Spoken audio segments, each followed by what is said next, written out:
에베소서 마지막 준비를 하다 보니까 한 주간 더 할까 말기는 갈등이 있었어요. 좀 내용이 좀 있어가지고 한 1년 한 3, 4개월 된 것 같아요. 64번째더라고요. 제가 쉬어보니까. 여러분들은 1년 한 3, 4개월 동안 들은 이 에베소서로 에베소서에 대해서는 반 전문가가 됐겠죠? 제가 오늘 정리해서 여러분에게 말씀을 드리겠습니다. 제가 잘 때 좀 더워가지고 선풍기를 틀어놓고 자면 목이 약간씩 잠겨요. 근데 이제 창문까지 열어놓고 이렇게 자서 목이 좀 잠겼으니까 듣기 조금 불편하더라도 이해해 주셨으면 합니다. 여러분, 먼저 바울에 대해서 여러분에게 설명을 드리겠는데, 바울은 예수님보다 나이가 많겠습니까? 적겠습니까? 적을 것 같습니까? 많을 것 같습니까? 예수님보다 나이가 적어요. 몇 살 정도 적을 것 같아요? 내가 옛날에 한번 말씀드렸었는데, 네? 몇 살 정도 적은 것 같아요? 여기 제가 펴고 있잖아, 지금. 10살 정도 적어요. 물론 정확하지 않아요. 예수님의 나이도 우리가 아는 30살, 33살 이렇게 하는데 아주 정확하진 않아요. 왜냐하면 성경에 한번 30살쯤 되었더라 이렇게 말씀하시잖아요. 그래서 29살인지 30살인지 31살인지 정확하지 않아요. 다만 그 구절에 30살쯤 되었더라 이렇게 말씀하기 때문에 우리는 30살로 보는 것이죠. 바울의 나이도 마찬가지예요. 몇 살? 이게 몰라요. 나이가 기재된 것이 아니기 때문에 통상적으로 우리가 봤을 때 한 10살 정도 적다고 보는 것이죠. 그래서 예수님의 기준은 예수님이 기준으로 연도를 표시해요. 지금. 그래서 2026년이라고 하는 것은 예수님이 태어난 지 몇 년이 됐어요? 2026년이 되었다는 거예요. 그래서 AD, 아노 도미니라는 표현을 합니다. 예수님의 해예요. 예수님이 탄생한 지 2026년이 되었다는 거예요. 그러니까 현재 AD 2026년은 예수님이 만약에 살아계신다면 몇 살이 되었다는 얘기입니까? 2026살이 되었다는 이야기입니다. 그런데 여러분들 한번 말씀드렸죠. 2026년 예수님이 태어난 지 2026년인데 사실 이것이 조금 잘못되었어요. 여러분 AD와 BC로 나눈 사람이 디오니시우스 엑시구스라는 수도사예요. 수도사가 연도를 표시하기가 힘들어. 그래서 예수님이 태어난 것을 기준으로 모든 것을 하니까 편해서 그거를 활용을 한 거예요. 근데 계산이 잘못됐어. 아마도 계산을 할 때 4년 내지 5년을 덜 추가시킨 거예요. 그래서 정확하게 표현하자면 예수님이 언제 태어나셨나? AD 1년에 태어난 게 아니라 BC 4년 내지 5년, 그러니까 날짜가 4년 내지 5년이 밀린 거예요. 그러면 정확하게 만약에 계산이 되었다면 지금은 AD 2026년이 아니라 2030년 내지 2031년이 되었을 거예요. 그런데 지금 우리가 전 세계가 이 수도사가 잘못 계산된 연도수로 표시한 것을 전 세계에서 사용하고 있는 것이죠. 그래서 저도 여러분 예수님의 나이가 2026살이요 이렇게 표현을 하지만 원칙적으로는 조금 더 올라가야 돼요. 그건 제가 지난번에 한번 설명드렸기 때문에 그 이유에 대해서는 설명하지 않겠어요. 왜냐하면 헤롯 대왕이 BC 4년에 죽어요. BC 4년에 죽어요.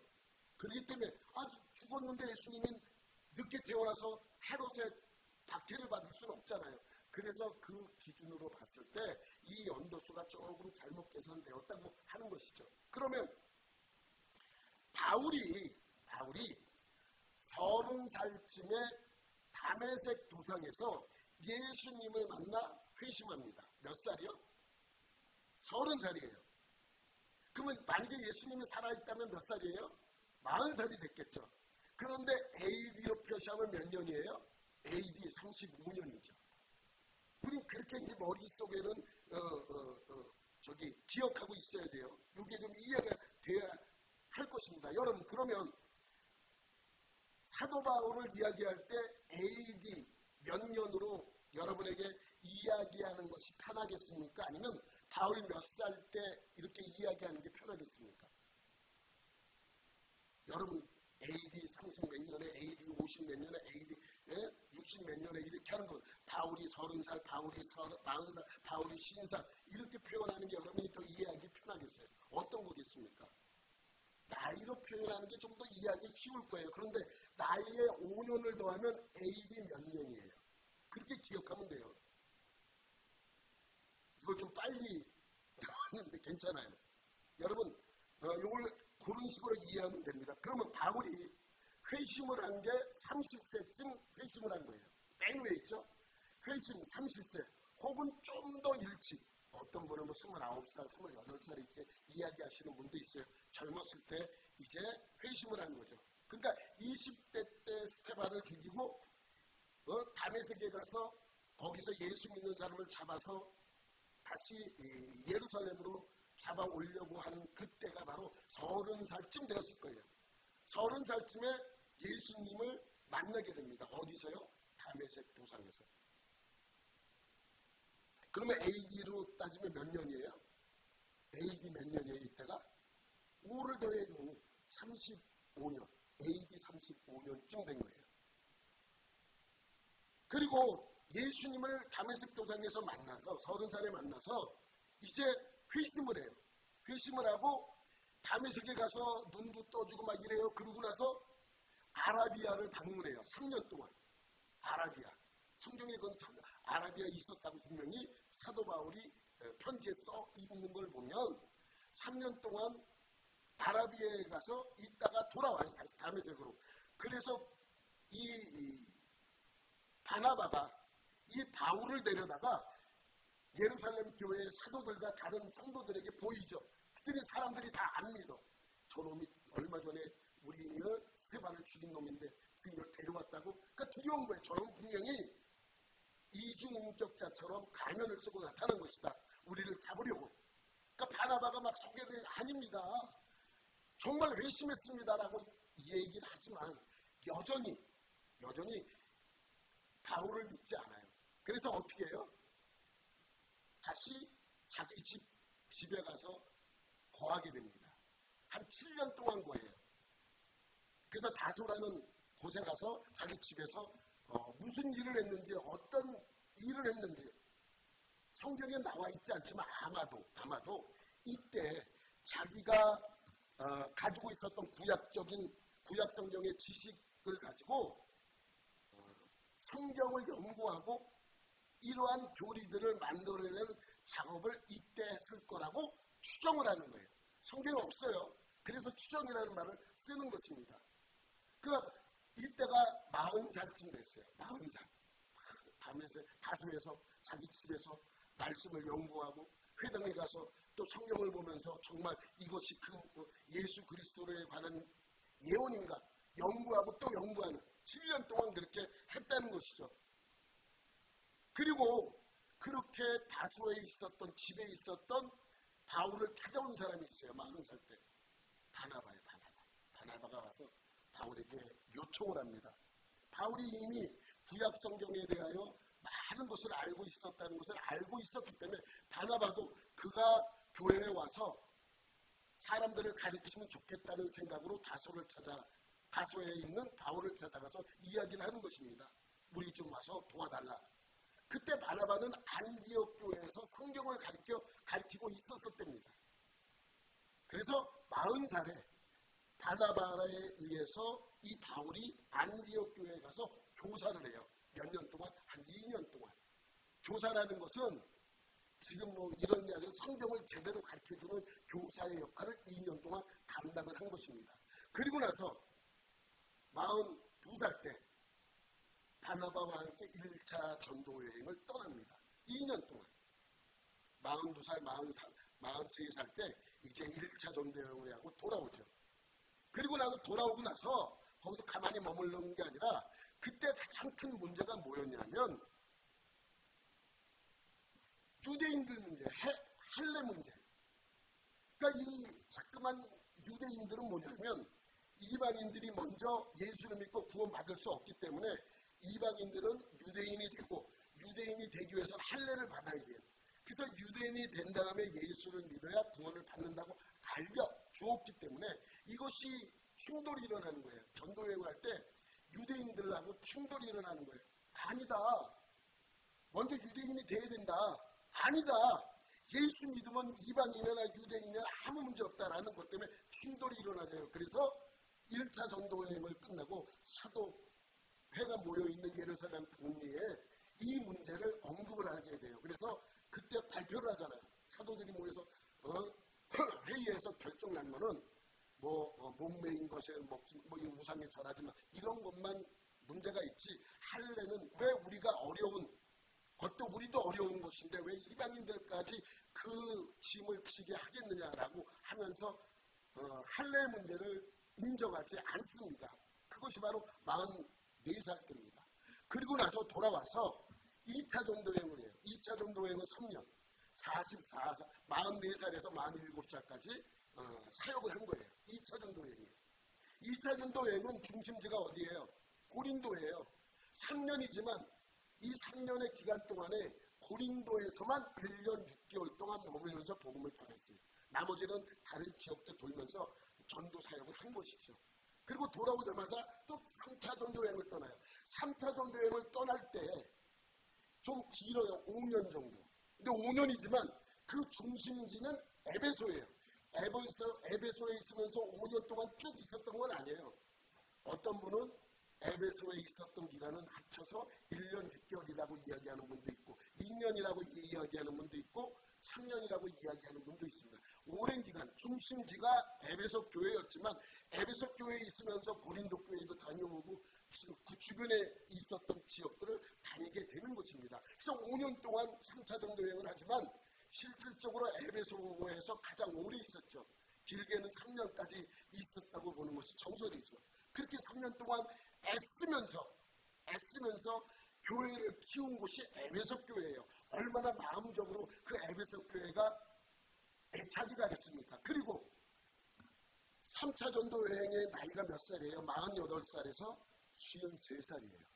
가장 신학적으로 풍성할 때 그때 그 사역을 한 거잖아요. 그래서 그의 머릿속에는 온갖 많은 신학적인 지식이 풍성할 때 거기서 사역을 했고 그것은 큰 애착으로 남아 있었을 것입니다. 그리고 3차 전도여행을 마치고 예루살렘에 헌금을 갖다 주기 위하여 성경헌금을 갖다 주기 위하여 예루살렘을 향하죠. 근데 거기서 어떤 일이 생겨요? 유대인들과 분쟁이 일어나요. 그래서 당금을 해요. 가이사라의 당금이 됩니다. 가이사라 지방에서의 구금생활 2년 동안 거기에 갇혀서 있어요. 근데 바울의 입장에서 내가 이렇게 갇혀 있으면 안 되는데 내가 사역을 해야 되는데 왜 이렇게 나를 가둬놓을까? 가둬놓는 이유는 간단합니다. 바울을 풀어놓으면 밀란이 일어날 수 있기 때문이에요. 그래서 바울을 보호하는 거예요. 바울을 보호한다는 명목하에 바울을 구금을 시키지만 사실은 이것으로 인하여 밀란이 일어날까 봐 두려워서 그렇게 한 것이죠. 그러니까 바울은 가만히 있다가 안 되겠다. 그래서 정식 재판을 요구해요. 로마 시민권인 바울이 로마에 가서 정식으로 이 문제에 대한 재판을 하겠다라고 요청을 한 거예요. 그래서 로마로 합송이 되는 거예요. 그 당시에는 죄인의 신분이 아니에요. 재판을 받으러 가는 신분으로 로마를 향한 거죠. 로마로 향하는데 난파가 되어갖고 섬에 머물면서 멜레드라는 그러한 곳에 섬에 정착을 하면서 1년 정도 그곳에 있다가 로마로 향해 갑니다. 그런데 로마에 가서도 이제 재판을 받기 위하여 감옥에 있던 것은 아니에요. 감금 생활을 한 거예요. 감금. 연금이라고 그래요. 연금 생활이라고 그래요. 연금. 내가 집을 얻어서 내 돈으로 내가 먹고 살면서 재판을 받는 거예요. 연금 당한 거죠. 그렇지만 여전히 로마 병사들이 지키고 있습니다. 그래서 자유롭게 사람을 만나지만 바울은 밖에 나갈 수가 없어요. 그곳에 머물러야 됩니다. 재판이 있기 때문에. 그래서 2년 동안 재판을 해요. 그래서 무죄로 풀려나요. 무죄로 풀려날 때의 나이가 57살이에요. 그리고 나서 5년 동안 이제 서방에 가서 스페인 가서 전도했다는 분도 있고, 아니면 몸이 안 좋아서 그 요양 생활을 했다는 분도 있고, 여러 가지예요. 그러면 여러 가지 있는데 그 사이에 무슨 일이 있었는지 정확히 성경은 표현하지 않아요. 그리고 나서 5년 뒤에 네로의 박해가 시작됩니다. 여러분, 바울이 59살 내지는 60살쯤에 로마에 화재가 일어나는 거예요. 그리고 62살이 되었을 때 잡혀서 사형을 당하죠. 요만한 돌 위에 목을 놓고 도끼로 목을 자르는 그러한 순교를 당하는 거예요. 이게 바울의 일대기입니다. 이걸 알고 있어야 돼요. 그럼 여러분, 1차로 로마에 감금되어 있을 때, 연금되어 있을 때 4권의 책을 써요.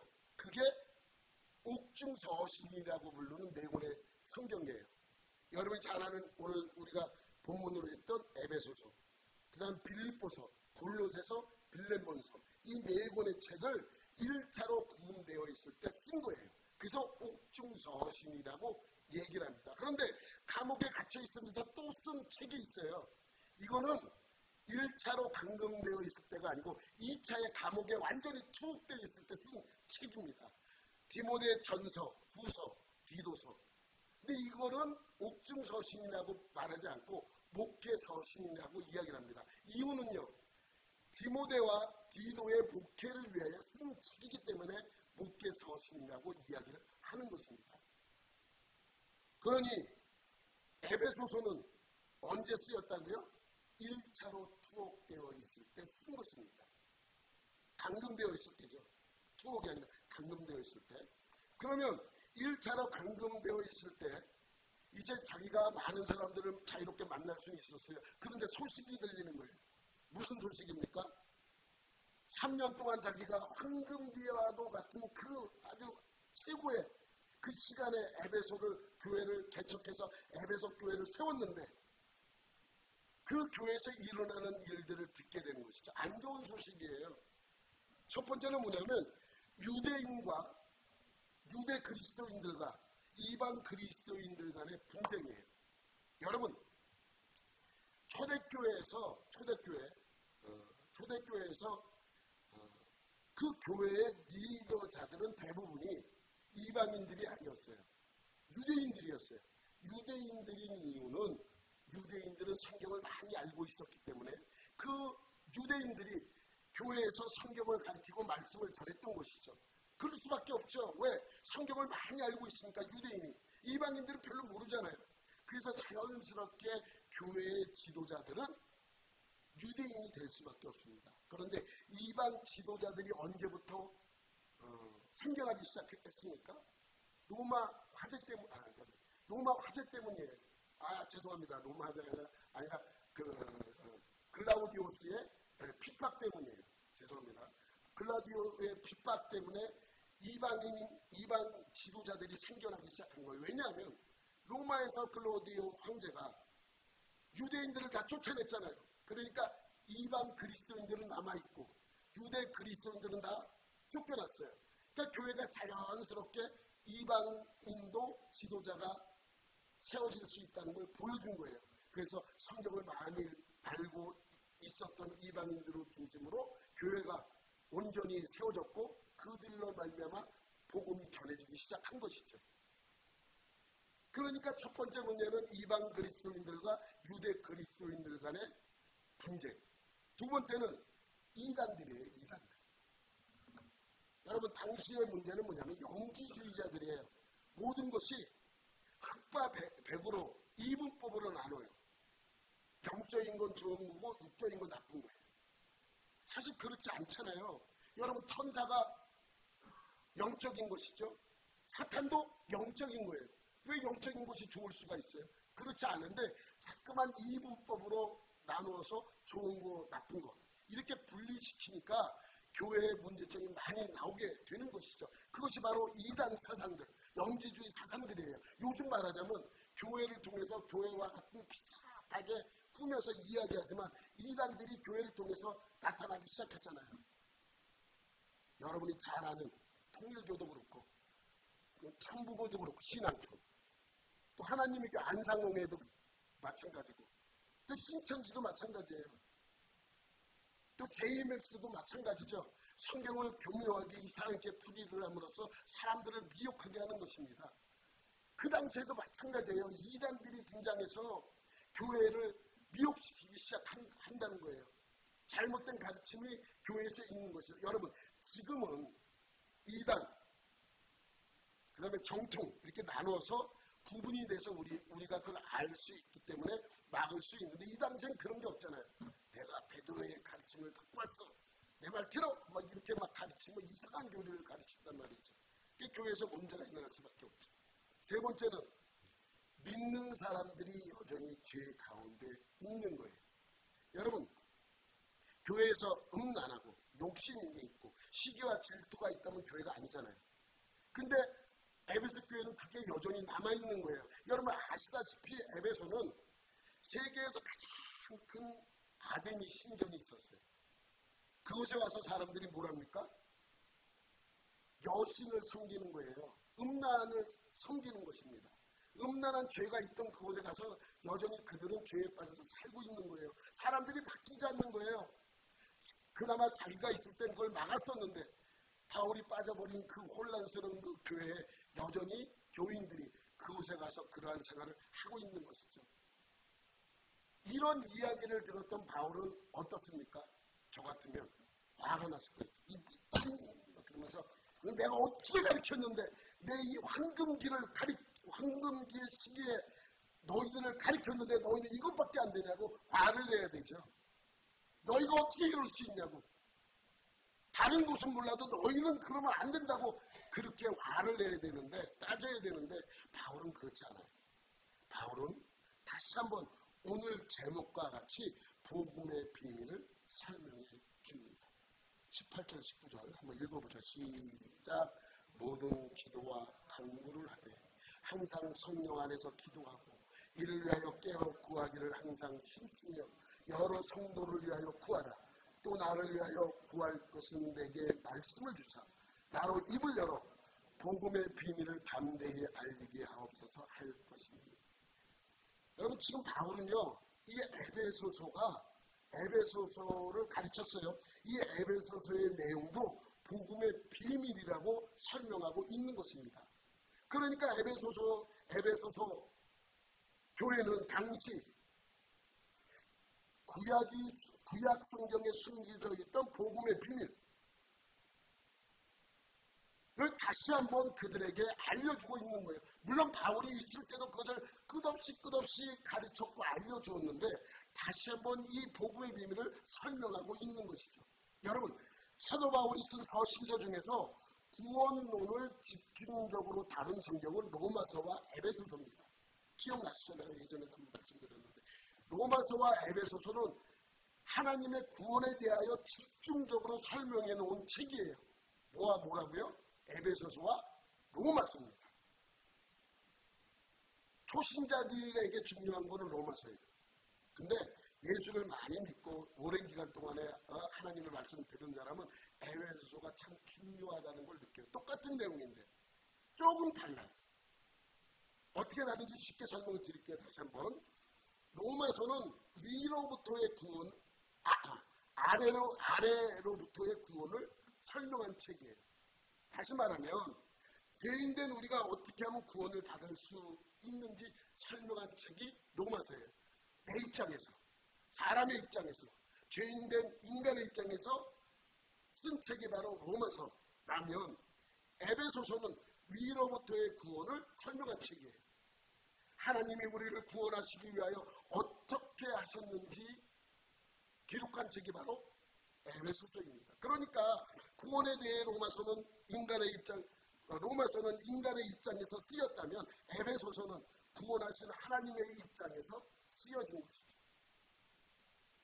쉽게 설명하면 우리가 구원받기 위해서는 우리의 죄를 대신 지시고 십자가에 못 박히신 예수님, 하나님의 아들이신 예수님을 구원자로 믿어야 한다는 것이 로마서의 내용이라면, 에베소서는 하나님께서 인간을 구원하기 위하여 자기의 독생자인 예수를 보내 십자가에 달려 죽게 하신 하나님의 사랑과 계획과 경륜이 기록된 책입니다.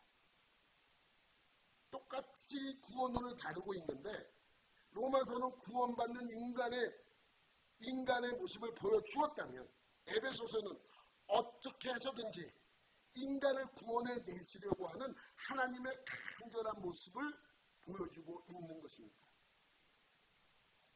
그래서 에베소서를 이러한 기준을 가지고 에베소서를 우리는 쭉 봐왔습니다. 얼마 동안요? 1년 한 3, 4개월 동안. 여러분, 에베소서는 총 몇 장까지 되어 있어요? 6장까지 되어 있습니다. 기억하시죠? 에베소서는 두 부분으로 나눠요.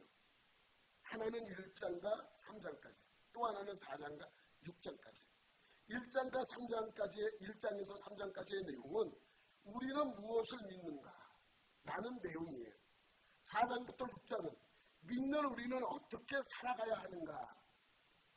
생활에 대해서 기록한 거예요. 그럼 우리는 무엇을 믿는 것입니까? 도대체 제가 여러분에게 늘 말씀하지만 간단하게 설명하면 우리는 예수님이 나의 구원자라고 믿는다고 여러분에게 제가 수도 없이 말씀드렸어요. 우리는 예수님을 나의 구원자로 믿는 거예요. 그런데 우리는 그런 내용보다 조금 더 깊숙이 한번 들어가 보자고요. 조금 더 깊숙이. 너 교회 믿어? 이런 말도 안 되는 질문 하지 마시고 우리는 교회를 믿는 게 아니에요. 근데 많은 사람들이 실수하는 게 너 교회 믿어? 우린 교회를 믿는 게 아니에요. 너 예수 믿어? 이 말 속에는, 간단한 말 속에는 예수를 믿어라고 하는 이 말 속에는 예수를 구원자로 믿어라고 하는 질문이 포함된 거죠. 그런데 우리는 이거보다 조금 더 깊숙이 한번 들어가 보자고요. 여러분, 에베소서 1장에 보면 우리가 믿는 하나님, 예수님, 성령님에 대하여 설명합니다. 하나님, 예수님, 성령님. 그런데 이 삼위일체 하나님에 대해서 설명을 하는데 물론 에베소서에 삼위일체라는 말이 없어요. 성경 전체에 삼위일체라는 말은 없습니다. 그러나 상황적으로 그 말씀을 연구하다 보면 하나님과 예수님과 성령님은 하나구나라는 것을 느끼게 되는 거예요. 그래서 삼위일체라는 말은 후대에서 신학자가 그것을 설명하고 있지만 사실은 성경에 다 포함된 내용입니다. 삼위일체라는 말은 하지 않았지만 삼위일체에 대해서 설명하고 있어요. 특히 유대 그리스도인들은 이 말씀을 참 이해하기 어려운 거예요. 여러분, 하나님이 어떻게 예수님이고 예수님이 성령님이냐, 또 세 명의 신이냐, 이렇게 이해를 하는 것이죠. 그래서 유대인들은 삼위일체 하나님, 유일신을 믿는 게 아니에요. 단일신론을 믿는 거예요. 단일신. 오로지 하나님만을 믿어요. 예수님도 안 믿고 성령님도 믿지 않아요. 그런데 성경에 보면 구약 성경에는 성령님에 대해서 늘 말씀하고 있거든요. 예수님에 대해서도 말씀하고 있지만 이들은 그 말씀을 이해할 수 없는 거예요. 그러면 바울은 이거에 대하여 어떻게 설명하는지 한번 보도록 하겠습니다. 먼저 하나님에 관하여 설명합니다. 우리에게 하늘에 있는 신령한 복을 주시기 위하여 창세전에 우리를 택했다고 말씀하고 있죠. 또 신령한 복을 어떻게 받을 수 있는지도 설명하고 있습니다. 우리 3절 한번 다 같이 시작. 찬송하리로다. 하나님도 우리 주 예수 그리스도의 아버지께서 그리스도 안에서 하늘에 속한 모든 신령한 복을 우리에게 주시되. 그러니까 하늘에 있는 신령한 복을 우리에게 주신대요. 그런데 중요한 것이 있습니다. 뭐 안에서? 그리스도 안에서. 그래서 그리스도 안에 있다는 것을 설명하고 있죠. 두 번째는 예수 그리스도에 관하여 설명하고 있습니다. 예수님이 자신의 피로 우리의 죄를 속량하시고 대신 죄값을 치르기 위하여 이 세상에 오신 분이라고 1장 7절부터 12절까지 설명합니다. 또 성령에 관하여는 13절부터 14절 설명하고 있는데 이 성령님은 구원의 약속을 인치고 보증하기 위해서 오신 분이라고 설명합니다. 이것을 증명하기 위해서 오신 분이 성령님이에요. 그러니까 여러분 이단의 구분은 간단합니다. 어렵지 않아요. 저 사람이 이단인가 아닌가. 하나님과 예수님과 성령님을 하나라도 잘못 이해하고 있다면 이단이에요. 그래서 세계에서 이단을 규정하는 방법은 한 가지예요. 삼위일체 하나님을 믿는가 믿지 않는가. 그러면 1장에 하나님과 예수님과 성령님을 설명을 한 것이라면 2장을 넘으면서 이렇게 시작을 합니다. 2장 1절 말씀 시작. 그는 허물과 죄로 죽었던 너희를 살리셨도다. 여러분 예전에 장로님들이 예전교회, 요즘은 그러죠. 예전교회에서 이제 장로님들이 올라오면 잘 쓰는 용어가 있었어요. 기도할 때 죽을 수밖에 없는 우리를 살리시고. 근데 틀린 말이에요. 죽을 수밖에 없는 우리가 아니에요. 이미 우리는 죽은 거예요. 허물과 죄로 죽어 있는 거예요. 죽을 수밖에 없는 우리가 아니에요. 그러니까 이 장에서는 우리가 왜 죽을 수밖에 없는 죄인가를 설명합니다. 그것이 2절에 간단하게 설명하고 있어요. 공중의 권세 잡은 자를 따랐기 때문이다. 죽을 수밖에 없는데 우리가 죽은 이유는 뭐 때문이라고요? 공중의 권세 잡은 자를 따랐기 때문이라고 설명하고 있습니다. 마귀를 따랐기 때문이잖아요. 여러분 죄라는 것이 뭡니까? 죄. 여러분 성경적 이유 말고 죄가 뭐예요? 법을 지키지 않으면 죄인이에요. 법을 지키지 않으면 죄인입니다. 세상의 어떤 법도 마찬가지예요. 그래서 유명한 철학자는 이렇게 얘기하잖아요. 악법도 법이다. 악법도 지키지 않으면 죄가 되는 거예요. 그 법이 잘못됐더라도 그것이 법이라면 죄를 짓는 것이죠. 그러니까 아담과 하와가 지은 원죄도 마찬가지입니다. 아담과 하와가 지은 원죄도 무엇을 지키지 않았기 때문이에요? 법을 지키지 않았기 때문입니다. 그때 법이 뭐예요? 하나님이 말씀하셨죠. 너는 동산 중앙에 있는 나무의 열매를 따먹지 말아라. 먹는 날에는 죽으리라. 반드시 죽으리라. 이게 법이에요. 법이고 그 법을 실행하지 않았을 때는 이러한 벌이 너희에게 임할 것이다 라는 말씀을 주시는 것이죠. 그러니까 죄에 대한 대가는 뭐예요? 하나님의 명령의 법을 어겼을 때의 죄에 대한 대가는 죽음이잖아요. 먹는 날에는 반드시 죽으리라. 먹었기 때문에 죄를 진 게 아니에요. 하나님이 하지 말라는 것을 했기 때문에 죄예요. 그게 법이고 그것을 지켜야 해도 불구하고 그것을 지키지 못했기 때문입니다. 근데 여러분 재미난 거 뭔지 아세요? 아담과 하와가 타락할 때 스스로 판단해서 범죄한 것이 아니에요. 누구의 꾀임에 넘어갔습니까? 마귀의 꾀임에 넘어갔잖아요. 뱀의 꾀임에 넘어갔잖아요. 그래서 죄를 범한 거예요. 사람은요 하나님의 말씀만 듣기에 창조된 피조물인데 마귀의 말을 들음으로써 하나님에게서 멀어져야만 했던 것이죠. 마귀 편에 선 것이 된 것입니다. 그래서 2절 말씀에도 공중의 권세를 따랐기 때문이라고 분명하게 말씀하고 있는 것이죠. 이제 마귀 편에 선 인간은 하나님을 따를 수가 없어요. 그런데 그 전에 만약에 따를 수는 있어요. 따를 수는 있는데 내가 여태까지 마귀를 따랐고 잘못했구나. 하나님을 따라야지. 그러면 하나님을 따르려면 뭐가 해결이 돼야 돼요?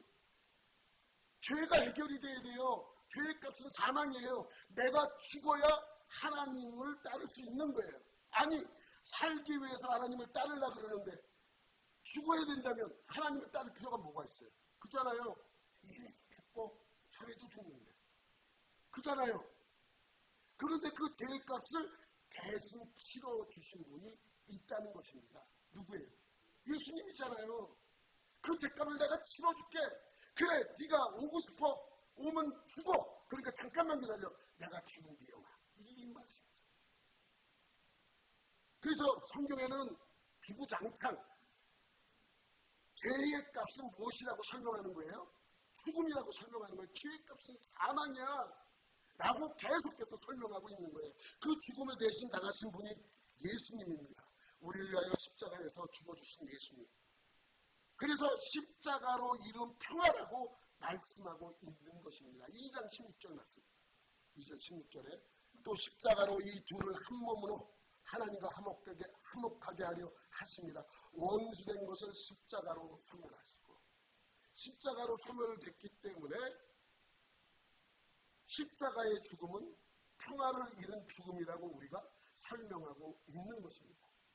그런데 사실 믿는 자만이 구원의 선물로 받을 수 있다라고 다시 한번 강조하고 설명하고 있어요. 2장 8절 말씀. 시작. 너희는 그 은혜에 의하여 믿음으로 말미암아 구원을 받았으니 이것은 너희에게서 난 것이 아니요 하나님의 선물이라. 하나님 우리에게 준 선물이에요. 그럼 내가 죽어야 돼. 내가 죽어야 돼. 내가 죽으면 어떻게? 야, 그래. 내가 너 안 죽게. 너 대신 다른 존재가 죽게 만들 거야. 넌 내게 와. 라고 하시는 것이죠. 이건 하나님의 선물입니다. 이 말씀은 제가 여러분에게 하나의 그림으로 설명해 드린 적 기억나세요? 또 보여주진 않을 거예요. 머릿속에 한번 그려보세요. 우리의 신앙의 기초는 뭐예요? 예수 그리스도. 그러한 신앙 기초 위에 두 기둥이 있어요. 뭐예요? 예수님의 죽음과 부활. 두 기둥. 죽음은 십자가의 죽음이고 부활은 죽은 자들 가운데 살아나신 부활입니다. 십자가의 죽음은 나를 위한 죽음이고, 왜냐하면 예수님은 죄가 없으시기에 죽으면 안 되는 분이잖아요. 근데 죽으셨어요. 그래서 그 죽음은 우리의 죽음이고, 또 자신이 죄가 없기 때문에 다시 부활하신 거예요. 그러나 예수님은 3일 만에 죽은 자 가서 부활하셔서 자신이 죄 없으심을 우리에게 보여주셨잖아요. 죄값은 사망인데 예수님은 죄가 없으시기에 그냥 살아나신 거예요. 살아날 수밖에 없잖아요. 죄값은 사망인데 예수님은 죄가 없어요. 근데 죽었어. 그래서 그 죽음은 자신의 죽음이 아니라는 거예요. 그래서 다시 살아나신 것이죠. 그래서 우리는 예수님의 죽음과 부활을 믿는 것입니다. 그리고 구원은 전적으로 하나님의 은혜임을 강조하고 있어요. 그리고 예수 그리스도로 구원을 받은 모든 사람들은 예수 그리스도를 머리로 한 지체라고 설명하고 있습니다. 이것이 교회예요. 여러분 여기까지 이해가 되셔야 됩니다. 이게 복음의 핵심이에요. 여기까지 이해가 되셔야 됩니다. 그러면서 이러한 모든 사건들이 예수 그리스도의 사건들이라고 설명하고, 구약시대에 알려진 모든 말씀들도 그 구약 성경에 이러한 사건의 내용들이 들어있다라고 설명하고 있는 거예요. 3장 2절부터 4절까지 다시 한번 우리 한 목소리로 3장 2절부터 4절까지 말씀을 우리 8절 말고 지나면 3장 2절 4절 시작. 너희를 위하여 내게 주신 하나님의 그 은혜의 경륜을 너희가 들었을 터이라. 곧 계시로 내게 비밀을 알게 하신 것은 내가 먼저 간단히 기록한 것 같으니 그것을 읽으면 내가 그리스도의 비밀을 깨달은 것을 너희가 알 수 있으니. 지금까지 한 얘기, 그러니까 내가 먼저 간단히 기록함과 같으니, 먼저 간단히 기록했던 건 뭐예요? 1장과 2장의 내용이에요. 이것을 읽으면 그리스도의 비밀을 깨달을 수 있다. 구약 성경에서 말하는 이 비밀, 감췄던 비밀이라고 설명하고 있는 것입니다. 여러분, 구약 성경에 보면 예수님에 대한 예언이 참 많이 나옵니다. 그런데 자세히 설명하고 있지 않아요. 설명한 것도 있어요. 근데 설명만 보면 그것이 뭔지 잘 몰라요. 왜? 비밀이기 때문에 그런 거예요. 비밀이기 때문에. 뭔가 의문점이 있이 만들어놔서. 이사야서에서 보면 예수님을 예언해요. 우리는 보면 예수님인 줄 알아요. 그런데 예수님 시대가 아닌 전 시대에 살고 있던 사람들이 보면 무슨 생각이 들어요? 아, 이게 뭘까? 이게 뭐지? 이건과 비슷해. 여러분 게임에서 내가 만든 20고개라는 게임이 있어요. 나만 알고 있어. 뭔가 하나 생각하세요. 난 생각했어요. 여러분이 질문하는 거야. 그럼 나는 딱 한 가지로 대답을 해요. 예 아니면 아니오로만 대답할 수 있어요. 여러분 질문하겠죠? 지금 생각하고 있는 게 사람입니까? 그럼 나는 예 아니오로만 대답해요. 예. 이렇게 대답하는 거예요. 그러면은 우리나라 사람입니까? 외국 사람입니까? 이렇게 물어보면 이렇게 보면 안 돼요. 우리나라 사람입니까? 외국 이렇게 물어보면 안 돼요. 이 사람이 우리나라 사람입니까? 이렇게 물어보는 거예요. 아니요. 그런 식으로 하는 거와 똑같아요. 이 19개 하는 식으로 구약 성경은 늘 예수님에 대해 어떻게 설명합니까? 그렇게 설명하는 거예요. 그렇게. 무엇이냐? 몰라요. 그러니까 계속해서 구약 성경은 남자입니까? 라고 물어보고 우리를 구원하셨습니까? 라고 물어보고 십자가를 지셨습니까? 라고 물어보는 거예요. 그럼 대답을 하는 거죠. 아니요, 예, 아니요, 예. 그게 바로 구약 성경이에요. 그러니까 비밀이에요, 비밀. 비밀인데 알려주는 거예요. 계속해서 알려주고 있는 거예요. 이러한 비밀을 너희가 깨닫게 하기 위해서 알려주는 거죠. 그래서 사도 바울은 예수님을 만나고 나서 10년 동안 그것만 연구하는 거예요. 구약에 감췄던 그 비밀, 그것만 연구한 거예요. 그리고 결론은 예수 그리스도라고 선포하는 것이죠. 이것이 1장부터 3장까지의 내용인 것입니다. 4장부터 1장까지 하다 보면 많이 가기 때문에 다음 주에 이어서 나중에 내가 길 줄 알았어. 내가 준비하면서 이 시간이 좀 넘을 것 같은데 그래도 이거 할까 말까 하는데 다음 주에 더 해야 될 것 같아요. 여러분 성경은요 늘 감췄던 비밀을 늘 설명해줘요. 우리는 지나온 뒤에 그것을 바라보니까 예수님이구나 라고 알 수 있지만 이 당시의 사람들은 특히 유대인들은 잘 몰라요. 내가 비밀을 알려줬잖아.